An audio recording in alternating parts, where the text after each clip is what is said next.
Hey, what's up guys? Dylan Johnson from Soccermags here and welcome back to another video. It was another disastrous weekend for Liverpool and for quite a few teams in the Premier League.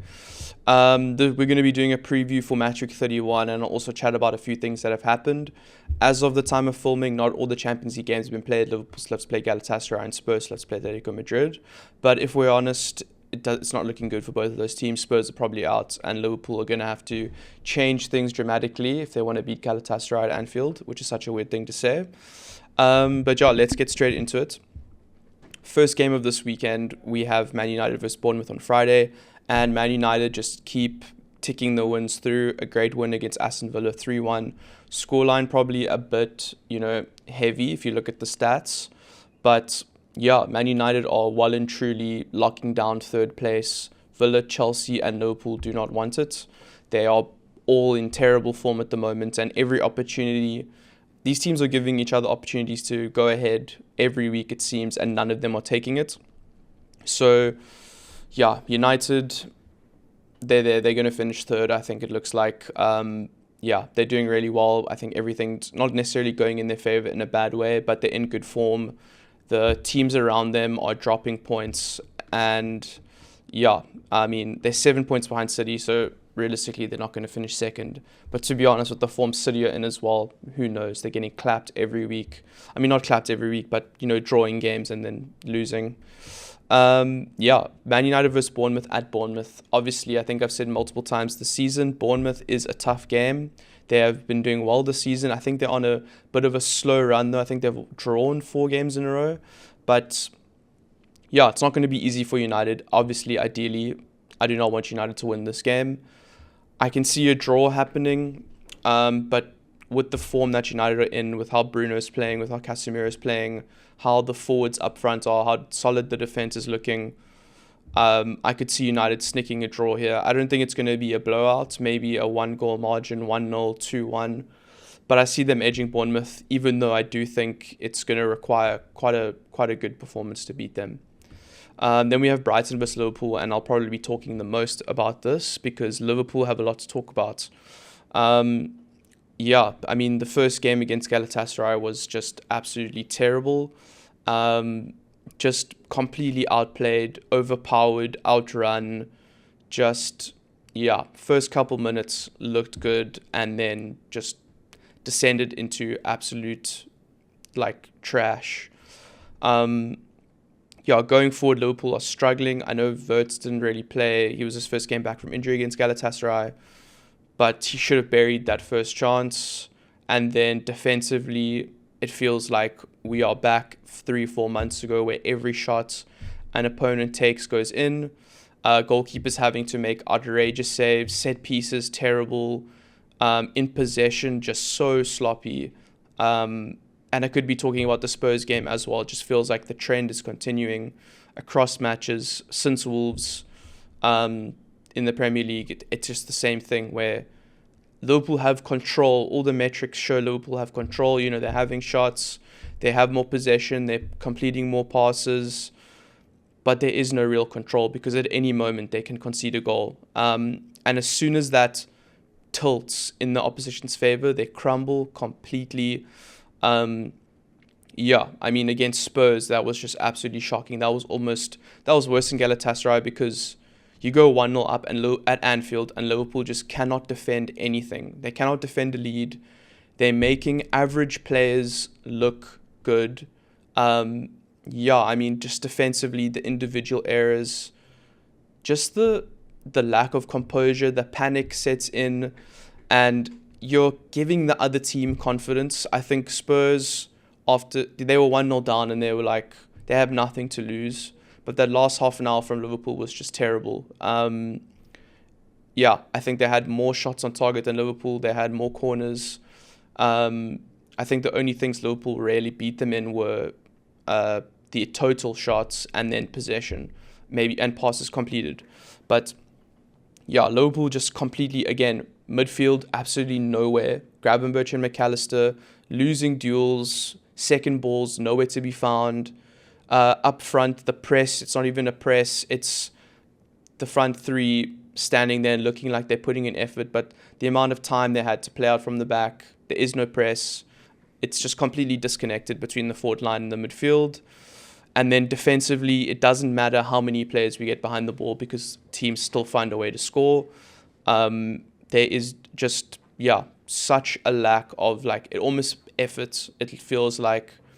And people are going to say, Arne Slot should be sacked. And to be honest, I've kind of reluctantly come to the conclusion that at the end of the season, he's going to leave because we saw a bit of improvement when it came to conceding goals, but the style of play took a massive hit. And we were saying, as long as we just, if we don't lose games, we stabilize, we understand the circumstances of the season, the injuries, etc., etc. Mo Salah was at AFCON, that, we'll sacrifice looking nice to get results.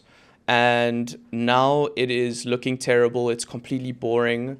The players don't seem interested, and we're losing games. We're drawing games. We're dropping points. Liverpool should be where Man United are. Liverpool should be third. The amount of opportunities Liverpool have had to capitalize on other teams dropping points, and every week they don't. Or when they need to keep the pressure, they stumble. Just the last 4 games specifically have been so bad. Just losing or drawing, dropping points. There's just, Liverpool have gone from the team that wins games in the 90th minute to losing or conceding. And is that the manager's fault? Is that a mentality issue? I don't know if tactically it's not working. And I also think the players should be held accountable because the performances are just terrible. It's like Liverpool they're almost lucky to be 5th or 6th right now.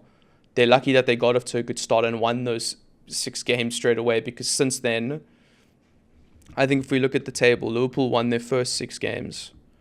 In the next 24, they've won 8 games. They had a 33% win rate. They've lost 9. It's just absolutely terrible form. They should be middle to lower bottom, middle table to lower end, lower mid table. You know what I mean? Between 8th and 14th. And the issues are not just scoring goals, the issues are just everything. The midfield just has no energy. I think I said that already. They can't win duels. They're getting bossed. And it's probably because they have no protection ahead of them. The press is doing nothing. And it's not just Mo Salah. Ekitike is not pressing. Cody's not pressing. And I feel like our distance covered stats is being carried by a few players, because it feels like there's a lot of walking around the pitch. There's a lot of jogging. I mean, the amount of times Liverpool lose possession in midfield and Van Dijk and Konate and whoever else is back, whether it's, Frimpong's not usually back because he's playing up, but Robertson or Kirk is having to dig the midfielders out or the players ahead of them for losing the ball and not tracking back. Whereas how Liverpool have been characterized is you look at Mane sprinting back to make a tackle. Nunez, we all loved him for doing that. Luis Diaz. How many times have you seen Cody Gakpo or Ekitike run back and win a tackle in their own half after losing the ball? I honestly, maybe I'm being too harsh, but I don't think I can remember a single moment of them doing that. Even when they don't lose the ball, when a teammate's lost the ball and they come in there, make up for it and they dig their teammate out, that just doesn't happen. It just feels like the mentality has shifted to wanting to win every game, wanting to outrun the opposition, wanting to dominate and put the opposition under pressure, just sitting back with this half-hearted mini fake press, looks like a press aesthetically, but it isn't really. This mid block with 2 players that just can't stop anything going through them, and then the defenders at the back who look like they're going to panic. They panic at every time a long ball's thrown their way, or there's a second ball that they header it and the midfielders lose it. They're on the back foot. Just individual errors, tactically absolute mess. Making their opposition look so much better than what they are. Galatasaray is a tough game, but Liverpool are better than Galatasaray. Spurs, probably their worst run of form in their history, or it's something like the first time they've ever lost 6 matches in a row. They come to Anfield, they're missing 14 players, and if there was another 10 minutes of their game, I wouldn't be surprised if Spurs won. just everything is just terrible. And I think it doesn't necessarily start with the manager. I think it's a combination of the manager just, I don't know if he's running out of ideas. I don't know if the players he wants are unavailable. I don't think Connor Bradley's going to change it. I don't think Leone's going to change it. Maybe Isak changes it. But again, I don't think that solves the out of possession issues. Chiesa he's not an option. Rio and Gamo finally got a start and he played well. But again, the players around him not doing anything. It's just a complete mess. And you'd expect, even if your team starts poorly at the beginning of the season, to progress and be improve and get closer to the final picture that was expected of signing, Ekatike and Wirtz and Frimpong and all these players. And I know Isak's been injured. I know Leone's been injured. But it just feels like we're in a sinking ship and you got a bucket and you're just trying to, get the water out. You're trying to fix it by any means, and there's no vision, there's no progression. It's get through games any way possible, and then next week we'll fix it. Isak's training again, he'll come back, he'll fix it. Frimpong's coming back next week, he'll fix it. Salah's getting back from AFCON, he'll be better when he gets back from AFCON, and it's just terrible. It's just always, it doesn't matter who plays. It doesn't matter, who starts in midfield, what are the midfield combinations. Doesn't matter who starts up front. You put Cody at striker, it doesn't work. You put Rio on the wing, doesn't work. You bench Salah, it doesn't work. You put Wirtz on the left, it doesn't work. You put Ekatike up front, doesn't work. Midfield, you start Curtis Jones, it doesn't work. You start Gravenberch and McAllister, and now Joe Gomez is injured, which doesn't help at all. Because Konate was looking very, very suspicious. Like, it almost looked like he was back again 3-4 months ago, where everything he touched just turned to a complete mess, conceded a goal. And now we have to go to Brighton. And Brighton beat Sunderland at Sunderland last week. And Brighton are a better team than Spurs. Brighton are a better team than Galatasaray. And going to Brighton is very tough. Obviously, they do play quite a progressive style of play, so Liverpool could get some chances there that could favour them, because Arne Slot's complained constantly about how the conditions of matches don't suit him, how teams are too physical, how teams rely too much on set pieces. And Brighton, luckily, are not one of those teams. They actually enjoy playing progressive football. Their manager complains when they play opposition that don't. So maybe the conditions for this game will finally line up for Liverpool and everything will go perfectly. But I do not see that happening. I see the exact same thing happening that has happened over the past few weeks, where maybe Liverpool have more possession, maybe they have more shots, but not necessarily effective shots. But Brighton, all they need is 3 chances and they'll score a goal or 2. And Liverpool could be 2-0 up, and all it takes is Ruta to have one good shot, test Alisson, and they crumble. So I'm not very confident going into this game. I don't really see Liverpool beating Brighton at Brighton, especially with the way they're playing. Maybe they pitch up at Anfield against Galatasaray this evening and they blow them away and they turn it around and everyone sticks together because they've shouted at each other for the 13th time this season in the change rooms or whatever. They said they're going to fix it. Maybe they do actually fix it this time, but I have my reservations. So I'm going to go for a draw. I think Liverpool, not capable of beating Brighton at Brighton, and I really want them to. But in the current form they're in, I think Brighton are too good of a team with the kind of players that could cause Liverpool problems. So I'm going to go for maybe a 1-1 or a 2-2 draw. Then we have Fulham versus Burnley, and Burnley right now in danger of being caught by Wolves. I think Wolves are only 3 points behind. So, from as embarrassing a season Wolves have had, Burnley have gone under the radar because they've just been terrible, I think, consistently, whereas Wolves started out, at historic lows and they've kind of turned it around performance-wise. Fulham should beat Burnley at home. I don't think there's much to go on about there. Fulham are a good team. They play well at home. Burnley aren't that good. I'm going to go for a 2-0 Fulham. Then we have Everton versus Chelsea, and I was hate watching the Arsenal versus Everton game, and I think Everton played really well. I thought they were unlucky to not get something out of that game. Obviously, Arsenal are a great team, and Everton did super well to completely nullified their set piece threat. I thought they were putting their body on the line. The amount of blocks and dives they were putting in to to stop Arsenal shots. I thought in attack, they were so unlucky to not go ahead. Dwight McNeil played really well in DI, obviously. I thought there was at times when the link-up play with Beto and Barry was a bit like touches too heavy, like where you passing to. But they're the big men. They're not really there for the build-up. They're there to put it in, like for you to put it in the box. And then I also thought Dewsbury Hall played really well. In DI, Dwight McNeil, Dewsbury Hall, Mikalenko at fullback, both the centre-backs, midfield-wise. I thought Everton really played well, and they definitely deserved a point. But Arsenal found a way, and that's what champions do, and I think they will be champions. Obviously, nice for Max Diamond to get a goal. But yeah, Everton faced Chelsea, who are kind of in a similar position to Liverpool. Obviously, I don't watch Chelsea as closely, but results-wise, where the past month or so, they really have dropped off. They started well under the new manager, and they got absolutely hammered by PSG 8-2. I know the first game the scoreline was a bit misleading, but second game 3-0, 8-2 on aggregate.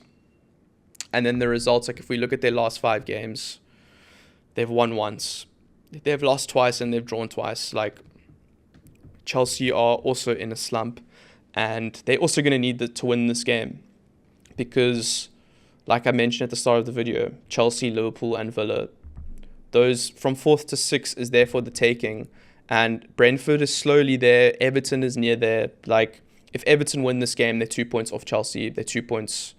Oh no, then they'll be 3 points off Liverpool. Anything can happen. Considering how Everton have been this season, I think they have been very solid at home against Chelsea. I think they could get something out of this game. How will Chelsea respond? I don't know. This is a serious test for the squad and the new manager. Can they, dig deep and get past this kind of embarrassing scoreline in the Champions League and this poor run? I guess we'll find out. There's obviously been some uncertainty. I think Enzo Fernandez after the game last night was like, I don't know if I'm going to be at Chelsea. Unfortunately, his contract's probably another 8 years, so he doesn't really get to decide. But yeah, it just feels like kind of went from really positive for Chelsea to in quite a dark place relatively quickly. But you'd still expect them to do something at the Hill Dickinson. But I'm going to go for a draw. I think Everton defensively can do it. I think offensively, if Ndiaye, McNeil, Dewsbury Hall with Beto or Barry up front connect how they did against Arsenal, I think Chelsea's defense is way worse than Arsenal's. Everton will score a goal, but Chelsea do have a good attacking threat. So maybe I'll go for another 1-1 or 2 to be pretty boring. But I think, it'll be a good game. I think it'll be a really exciting game. Then we have Leeds versus Brentford, and Leeds are kind of in an interesting space where if they're not careful, they could be sucked truly back into the relegation battle. I think Spurs, West Ham, and Forest have kind of distracted from Leeds' performances recently. If we look, they haven't won in their last 5 games. They've drawn 3. They've lost 2. They're only 3 points above. They're 2 points above Spurs, and they're 3 above Forest and West Ham. So if they lose to Brentford, who have been really good this season, if they win, I think they could go 6th or 1 point behind 6th. And if Forest beat Spurs, or if West Ham get points against Aston Villa, they're right back in the conversation. And I feel like they've been good this season in that we haven't really talked about them too much in the relegation battle, not as much obviously as West Ham, Spurs recently, but Forest and Burnley. It's still tight at the bottom there. Realistically, I know Ellen Road is a very difficult place to go, but Brentford have been really good this season. They're playing effective, but also nice football. I think they've got good players. I have a feeling they're going to beat Leeds. Yeah, I think Leeds' form hasn't been great, and it doesn't seem like it's improving dramatically. I know they drew last week and they had a red card, but I can give Brentford maybe a 1-0 or 2-1 win here. But I wouldn't be surprised if Leeds get a draw, but I think Brentford are going to take this. Then on Sunday, we have the Geordie derby. We have Newcastle versus Sunderland. And this is a really interesting one because Sunderland could overtake Newcastle if they win here. And that would be massive, I think, for Sunderland. Obviously, first season back in the Premier League in a while. Newcastle got a great win against Chelsea last week, and they had a good performance against Barcelona, unfortunately ruined by, that late penalty. But yeah, this is a really good one. Sunderland, when it's come to passion and leaving it all out there on the field, there have been few teams better than Sunderland this season. And going to St James's Park, which is one of the craziest atmospheres in the Premier League, it's going to be a great watch. Who wins this though? You would back Newcastle at home. Better players.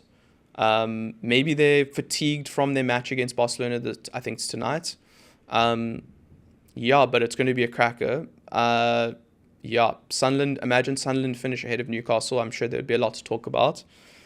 But yeah, I think I'm just going to back Newcastle because they're the home side. But I wouldn't be surprised if Sunderland get anything out of this game. Like, they've been a very difficult team to play against this season. And I know that there's been a bit of a slump recently. But again, like I said, when it comes to passion, when it comes to delivering on the day, Sunderland are one of those teams that are very capable of doing it. Then we have Aston Villa versus West Ham.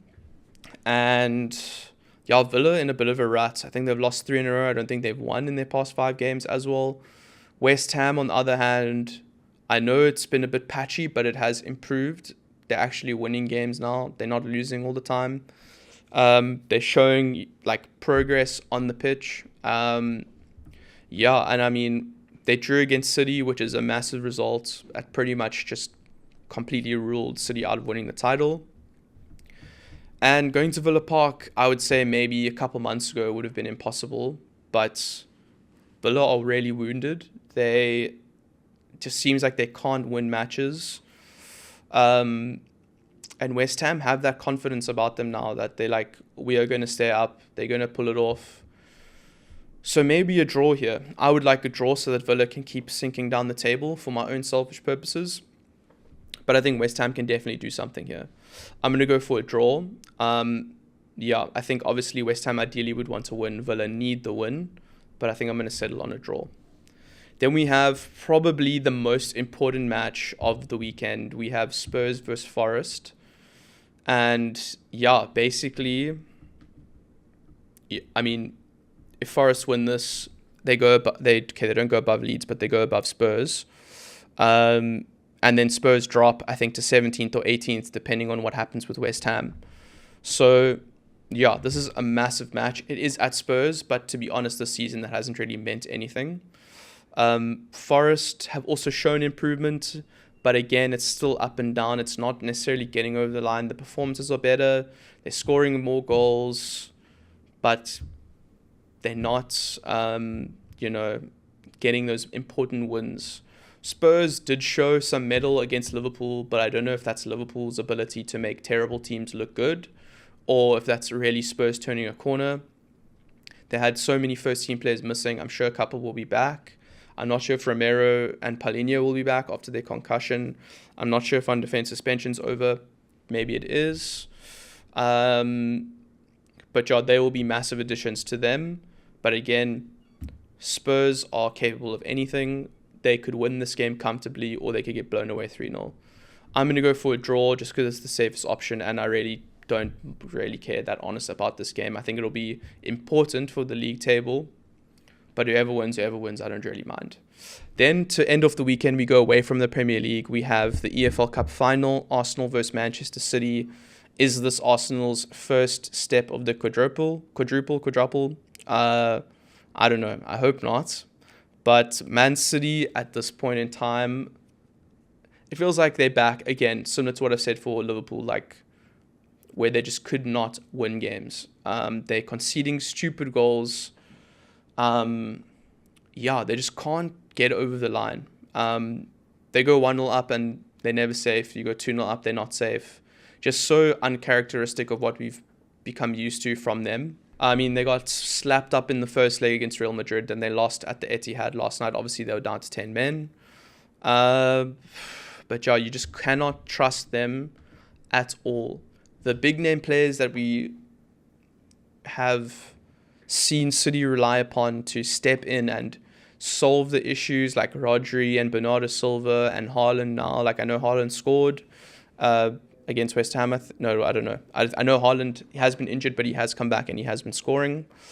But yeah, they're just not the same team. They don't have that spine. They don't have that mentality. And I can see Arsenal obviously being a bit nervous. It's their first final in years, I think. But since Arteta won, was it the FA Cup or the League Cup in his first season? Yeah, I can see them being nervous. Obviously, Man City are still capable of beating Arsenal. But how are they going to approach it? I feel like Arsenal could be their own worst enemies in this game if they go and play negatively, low block, let City have the ball, try and play for the set pieces, try play on those small margins where, they're just there to absorb all the pressure and just see what happens. Just don't concede, don't concede, don't concede. Maybe it'll work, but I don't know. I feel like go to Man City are so vulnerable. Go there, go to Wembley and send a message. Absolutely blow them away.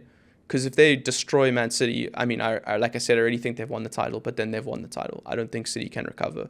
If City beat Arsenal and they play well, and Arsenal look like cowards where they tried not to play, they sat back and it didn't work, I still don't think Man City will win the league, but I think there'll be implications for later on in the season if they maybe get to another final. Yeah, I just would like to see a high-scoring open game. I think it is a League Cup final without disrespecting the competition. Obviously, like, it's a trophy. It's maybe one of those where if you lose, it's not the end of the world. It's not the Champions League final. It's not as bad as getting destroyed in the FA Cup final. It is still a final. You want to win. But it's one of those where if you win it, you're happy. If you lose, you're not as upset as losing another final. So it would be nice to see an exciting, high-scoring game here. To be honest, I don't know if that's going to happen. But yeah, that's the end of Sunday. That's the end of the video. Thank you so much for watching, guys. Let me know what you think. Can Liverpool turn it around? Will Spurs beat Forest? And will Arsenal win their first silverware of the Mikel Arteta era? Thanks, guys. Cheers.